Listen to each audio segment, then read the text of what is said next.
안녕하세요. 오늘도 여러분들과 함께 공부를 할 거고요. 저희가 이제 무역의 기본 개념부터 처음에 이제 좀 막막하고 어떻게 공부를 해야 되나 생각하셨던 분들이 많으셨을 거예요. 그래서 지금까지 강의를 계속 듣고 복습을 하셨다면 이제는 신용장을 넘어가면 솔직히 국제 운송이라든지 보험은 한 번만 명확히 이해를 하시면은 충분히 이제 다 마스터를 하실 수 있기 때문에 오늘 알려드리는 것부터 좀 신용장과 신용장 통일 규칙은 좀 더 자세하게 들으셔야 되고요. 또 인코텀즈 규칙이나 비엔나 협약은 아마 제가 생각하시기로는 공부를 다 하셨을 거라고 생각이 듭니다. 그러니까 신용장 통일 규칙이라든지 신용장 종류부터는 중요하게 나오고요. 또 복습이나 예습은 저는 정말 요청은 드리지 않지만 복습을 꼭 하시길 바라고 모르는 사항이 있으면 끝까지 그것만 붙들고 있으실 것이 아니고 다른 거를 먼저 공부하신 다음에 다시 한 번 더 보시고 그것도 안 되시면 꼭 공지사항이라든지 게시판에 꼭 이렇게 남겨주시면 제가 그거에 대해서 답변을 해드리도록 하겠습니다. 오늘은 신용장 종류에 대해서 공부를 하실 거고요. 솔직히 어느 단원이든 간에 종류 같은 경우는 엄청 중요하진 않아요. 하지만 신용장 종류 같은 경우는 UCP 600부터 UCP 600 규정에도 많이 나오기 때문에 종류부터 이렇게 이해를 하셔야 되고요.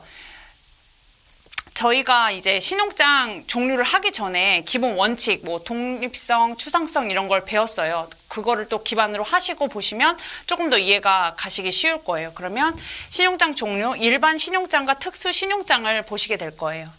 일반 신용장부터 보실게요. 먼저 선적자료 첨부 여부에 따라서인데요. 화한 신용장과 무화한 신용장으로 나뉩니다.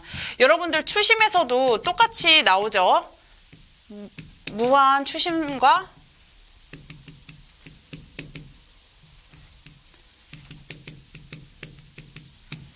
화한 추심이 있었어요. 이렇게 생각을 하시면 돼요. 화한과 무화한의 어떤 기본적인 제일 기준으로 따지는 종류가 아니고 이제 서류는 뭐냐면 상업서류예요. 상업서류, 선적서류가 있느냐 없느냐에 따라서 화한이냐 무화한으로 나뉘게 돼요. 그것만 알고 계시면 돼요. 이거는 추심이든 또 어떤 서류든 간에 종류에서 화한이냐 무화한이냐 하면 요 선적 서류가 기초가 된다는 거를 기억을 하시고요. 화한은 말 그대로 마찬가지예요. 개설은행이 수익자가 발행한 환호음과 선적 서류를 첨부할 것을 요구하는 신용장. 이것이 우리가 알고 있는 일반적인 솔직히 신용장이죠. 그쵸? 그리고 무화한은 말 그대로 선적 서류의 제시가 없어도 대금 지급을 확약하는 신용장이에요. 입찰 보증이라든지 계약 이행 보증, 보증 신용장이 여기에 속해요. 한마디로 보증 신용장이 어떻게 보면 대표적인 무화한 신용장일 수 있습니다. 이렇게 생각을 하시면 되고요. 취소 가능 여부에 따른 구분을 보실게요. 취소 가능 신용장과 취소 불능 신용장이 있어요. 취소 가능 신용장은 신용장에 취소 가능이라는 표시가 있는 신용장이에요. UCP 600의 이번에 개정이 됐죠. UCP 600이 개정이 되면서 어떻게 되냐면 이거를 아예 없앴어요. 취소 가능이라는 표시가 있는 신용장이 계속해서 인정을 해준다면 어떤 사태가 발생될까요? 신용장 조건을 이용하지 않겠죠. 왜냐하면 수출자나 수입자나 굉장히 거래에 있어서 불확실적이죠. 그렇기 때문에 수출상이 아무리 수입상과 계약을 하더라도 아무리 수출에 대해서 준비를 하더라도 언제든지 수입자가 취소를 할 수 있기 때문에 수출자 같은 경우는 신용장 조건을 이용하지 않을 거예요. 그렇기 때문에 UCP 600에서는 이 취소 가능 신용장이란 걸 아예 없앴습니다. 그리고 취소 불능 신용장을 보면 신용장에 취소 불능이라고 명시되어 있거나 아무런 표시가 없는 신용장입니다. 이해가 가셨죠? 여기서 중요한 건 뭐예요? 아무런 표시가 없는 신용장도 취소 불능 신용장이라는 거예요. 어디서? UCP 600 규정에 따라서 우리가 알고 있는 신용장은 취소 불능이란 표시가 없어도 어떻게 돼요? 취소 불능 신용장이다. 이렇게 아시면 돼요. 그래서 신용장이 개설되면 기본 당사자 전원이죠, 전원.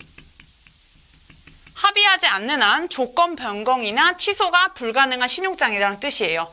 무조건 취소가 불가능한 건 아니에요. 우리가 공부할 때 전제는 취소 불능 신용장인 걸 알고 있으면 되고요. 혹시라도 취소 사유가 생겼을 때 무작정 취소하는 게 아니고 신용장 기본 당사자 전원이 합의를 해야 돼요. 우리가 기본 당사자 배웠죠? 누구누구 있을까요? 발행은행,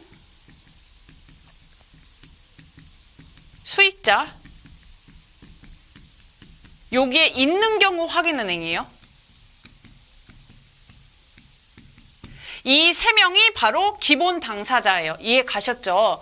확인은행은 무조건 신용장 거래에 있는 건 아니에요. 수익자가 요청을 한 경우에 확인은행이 발행은행과 독립적으로 지급 확약을 해주는 거예요. 이럴 때는 그 신용장을 취소했을 때는 요 세 당사자의 전원의 합의가 있어야지만 취소가 됩니다. 아셨죠? 그리고 이 취소가 된 거는 또 취소불능이라는 명시되어 있는 조항은 제3조에 있습니다. 이따가 제3조에서 보실 거예요. 아셨죠? 그 다음에 타은행 확인 유무에 따른 구분을 보실게요. 확인 유무죠.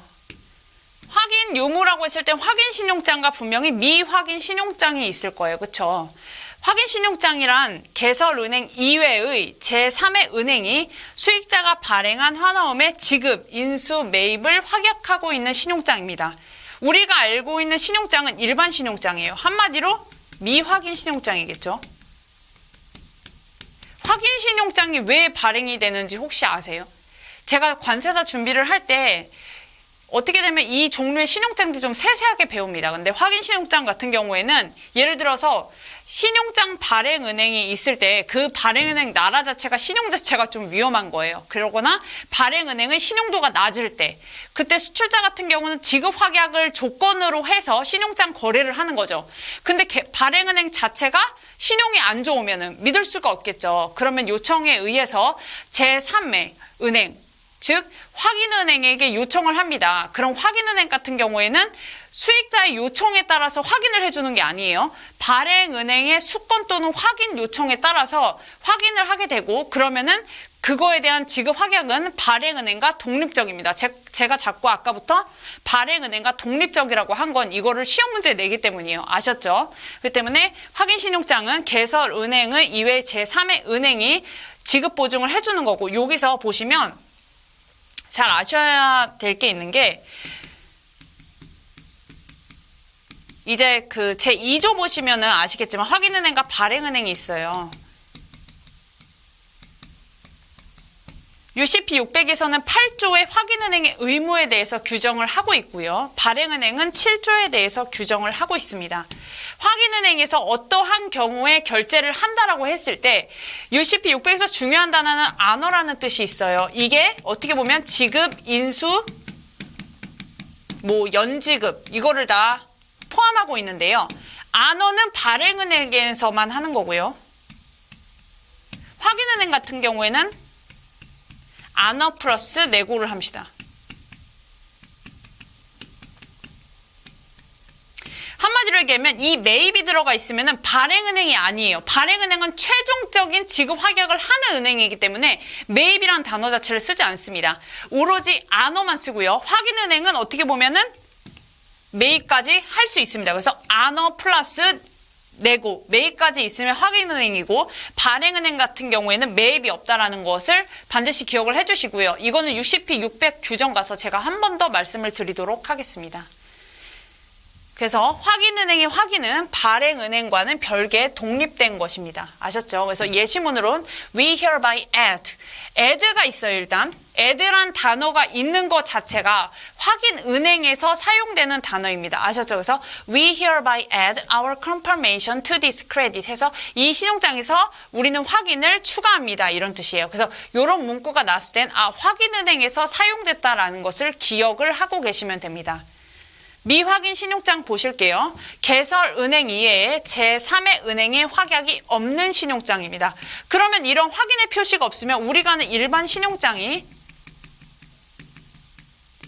일반적으로 미확인 신용장이 되겠습니다. 아셨죠? 그 다음 이제 양도 허용 여부에 따른 분류를 보실게요. 양도 가능 신용장이라고 되어 있어요. 트랜스퍼 레이블, 크레딧이라고 되어 있는데 신용장에 트랜스퍼 레이블이란 양도 가능이라는 표시가 있고 이게 첫 번째 요건입니다. 양도 가능 신용장 같은 경우는 UCP 600의 제38조에 규정되어 있습니다. 정말 중요해요. 이것을 여러분들이 수험생들이 많이 어려워해요. 저도 처음에 공부를 했을 때는 어려움이 있었어요. 근데 어려운 게 아니고 한 번만 이해를 하시면 돼요. 아셨죠? 그렇기 때문에 이때 38조에 가서 자세히 설명드리겠고 이때는 종류만 좀 설명을 해드리자면 트랜스퍼 레이블이라는 양도 가능이라는 표시가 있어야 됩니다. 양도 가능이라는 뜻은 트랜스퍼 레이블 말고도 다른 내용이나 단어도 많아요. 근데 다 필요 없어요. 양도 가능이라는 다른 뜻의 내용도 다 필요 없고 오로지 이 단어예요. 요 단어만 인정을 해주는 거예요. 이 단어가 신용장에 있어야 돼요. 그래야지 양도 가능 신용장으로 인정을 해줍니다.